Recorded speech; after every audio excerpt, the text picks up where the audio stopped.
राधे राधे महाराज जी। महाराज जी, क्या ईश्वर की अनुभूति हुए बिना उनसे प्रेम हो सकता है? ईश्वर की अनुभूति के लिए क्या करना रहेगा? बिना देखे वैसे प्रेम तो असंभव लगता है। नहीं, हमने आपको देखा है नहीं तो आपसे प्रीति कैसे हो। लेकिन भगवान के नाम और गुण, इन दो में ऐसी बात है कि देखने की व्याकुलता पैदा हो जाती है। जैसे आप सत्संग सुनो, भले चित्र वाला सत्संग में सुनो, वाणी केवल सुनो, और दूसरे से प्रशंसा सुनो और सत्संग सुनो, तो आपके मन में आने लगे कैसे है बाबा, कैसे है। देखने का मन आएगा कि नहीं आएगा? आप 2-4 महीने लगातार केवल वाणी सुनो, उसे क्या कहते हैं, ऑडियो, और चर्चा सुनो, 3-4 लोग ऐसे मित्र हो जो तुम्हें प्रशंसा बताएं, तो आपके मन में एक इच्छा जागृत होगी, जिज्ञासा, कैसे है बाबा, यार एक बार देख लेता कि ये कैसे है।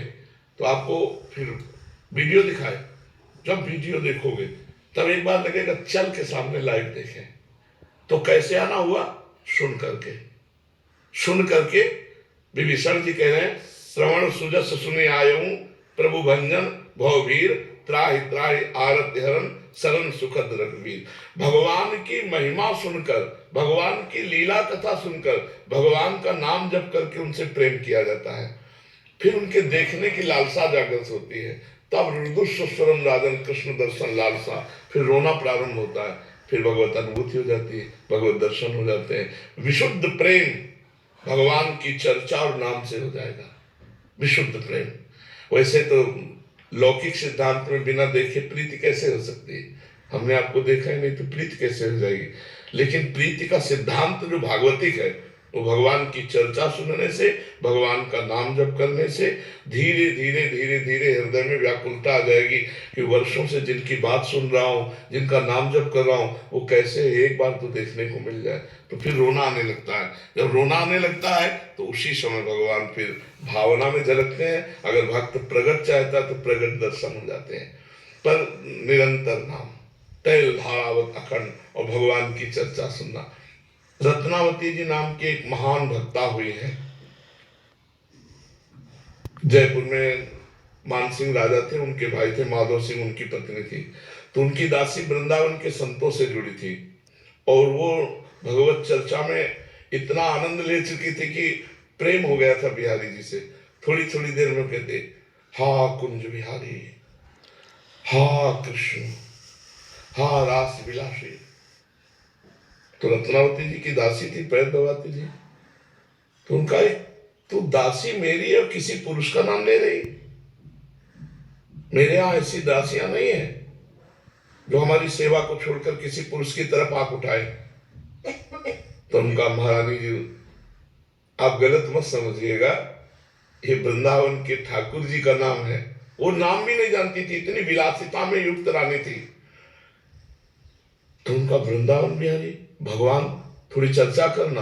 बोले रहने दो, अगर ये चर्चा का नशा चढ़ गया ना तो महारानी जी आप फिर महारानी नहीं रह पाएंगी, हम आपसे जरूर कह रहे। उनका बुला लिया और सिराने बैठाला, कहा आज से तू मेरी गुरु, सुनाना। तो भगवान की रूप माधुरी, लीला गुण माधुरी जो संतों से सुनी थी, अब तो रानी को विकलता होने लगी। कहा कि इन प्रभु से कैसे मिल सकती है? बोले संतों की सेवा ही एक उपाय है, संतों का संग ही एक उपाय है जो भगवान के दर्शन करा देता है। तो पास में ही उन्होंने संतशाला बनवाई, खूब संतों को बुलवा बुलवा कर चरण धोना, उनको भोजन पवाना, कीर्तन कथा। पर वो पर्दे से संतों के दर्शन करते, संत उन्हें नहीं देख सकते थे, सब सेवा करवाती। ये खबर जब माधव सिंह को पहुंची, वो राजा थे, ये क्या बाबा जियों को बुलाकर महल के पास रखना और सब। अब वो राज भाव एक अलग होता है, संतों के प्रति भक्ति भाव अलग होता है। बहुत क्रोध आया, पत्र में कठोर शब्द लिखे। पुत्र को भी थोड़ा बुरा लगा कि माँ के प्रति ऐसा कैसे कह दिया, माँ तो परम भागवत संत सेवा। तो जब कहा माँ तू ऐसी ही हो जा जैसा पिताजी ने कहा, मुंडन करवा लिया। रानी थी, और आप पर्दे से नहीं, संतों के बीच में आकर के कीर्तन करना माधव सिंह ने जब ये सुना तो उनको लगा मरवा डालना चाहिए, मैंने भारी बेइज्जती हो रही रानी होकर के ऐसा।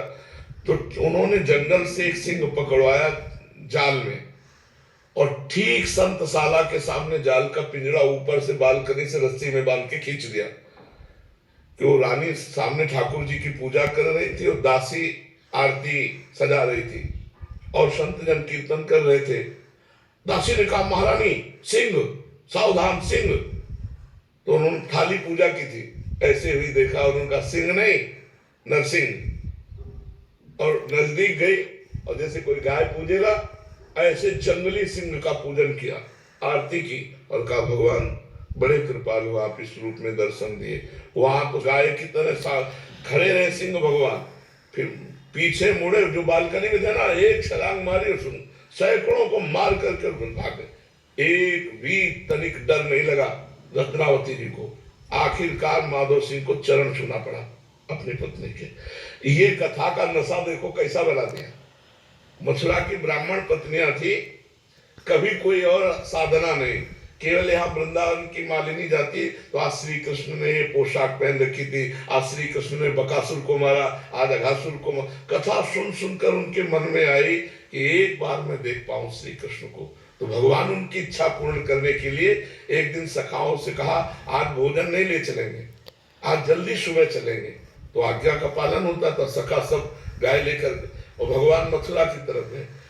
सखाओं ने कहा जब 12 बजने के बाद की भूख लग रही है और कोई भोजन लाया नहीं, प्रभु बहुत बड़े बड़े असुरों को मारा, ये भूख हमारे को खाए जा रही, कुछ उपाय करो। भगवान ने कहा मथुरा के ब्राह्मण यहाँ पास में यज्ञ कर रहे, जाओ उनसे हमारी प्रार्थना करो जाकर के कि श्री कृष्ण बलराम भूखे, उन्हें थोड़ा भोजन दे दें। वो गए, साष्टांग दंडवत की और कहा श्री कृष्ण बलराम है भोजन। वो अपनी पंडिताई के उसमें तो उन्होंने दिया ही नहीं। वो लौट कर सखागण गए और बोले प्रभु उन्होंने तो देने की बात किया, देखा भी नहीं हमारी तरफ। तो बोले उनकी पत्नियों के पास जाओ। बोले पिटवाओगे क्या प्रभु, पति तो हेरे नहीं, पत्नियों के पास जाएंगे तो पीटेंगे ना लोग। बोले नहीं वो हमारी भक्ता है, तुम जाओ तो। और वो कथा सुन सुन सुनकर अंदर से लालसा करती थी कभी एक बार श्री कृष्ण को देख पाऊं। तो जे भी ब्राह्मण पत्नियों के पास सखा गए तो कहा हे विप्र पत्नियों श्री कृष्ण बलराम भूखे हैं, एक पास में गाय चराते हुए आ रहे हैं, आप उनको भोजन। और जे भी सुना सुंदर थाल में भोग और भगवान के पास गए, भगवान का दर्शन पाया, भगवान को भोग पाया, जगत बंदनी हो गई। और कोई साधन नहीं था, केवल भगवत कथा भगवत चर्चा। तो निश्चित भगवान नाम जप और भगवत कथा सुनने से भगवान में प्रेम होता है। पर जी रुक्मणी जी का भी प्रेम ऐसा ही, बस नारद जी जाके भगवान की चर्चा सुनाते थे बस।